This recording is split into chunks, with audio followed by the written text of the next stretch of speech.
Ini nak kasih satu GLC 350 2012 customer Tumpang Jua. Satu owner free accident, cat original. Okey. Kita tengok Ini pakai Airmatic Rotek. Dia CC 3.5. Tapi semua original report. Jom check kita pun ada. Kita tengok luar semua. Body semua tegak. Harga nak bincang kita bincang. Yang berminat ni boleh cerita. Nombor ambil balik Okey. CLS 350 Ini coupe Coupe world number 1 coupe yang 2 pintu punya. Dulu coupe mesti dua pintu aja. Ini world number 1 4 pintu, cakap salah, 4 pintu Ini 4 seat saja tengok. Okey, kasih tengok body tak ada masalah sebab ini free accident punya. Tayar lagi ada 70%. 4 tayar. Kita tengok dalam dia, Okey, kita tengok dalam dia dulu.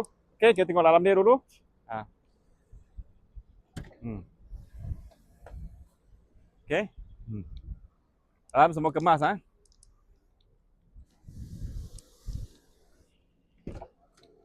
Okey. Dia tak ada film ni yang nampak Terus itu main sport car.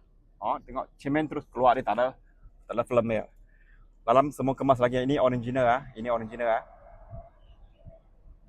Mileage pun original Ayah. Mileage pun original. Jam Mercedes. Ini yang full spec, ini ada sunroof ni Okey. Control semua dekat sini. So kita tengok barisan kedua.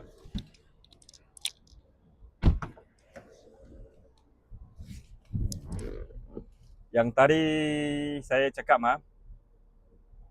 yang dia 4 seated ni nampak tak? Control aircon sini pun ada. Ini special scan Ini 4 orang duduk aja. Ini untuk luxury ni kereta. Kereta tak ada isu memang tak ada isu. Boleh panggil mekanik. Boleh panggil ketuk mangkat ni orang datang tengok. No isu. One owner, cat original, report. Jom check pun ada. Yang accident tak ada accident pun ada. Kalau berminat, harga saja. Okey, Rotek 4,000 lebih Kita tengok belakang.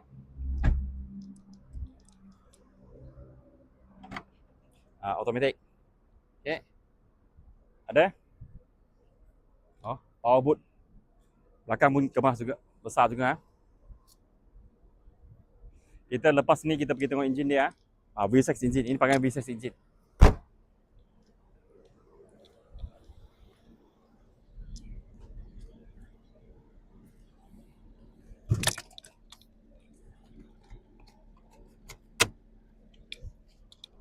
Okey.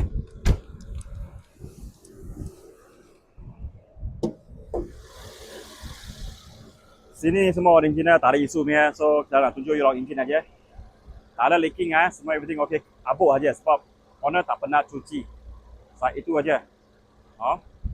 No isu. Kereta semua okey punya.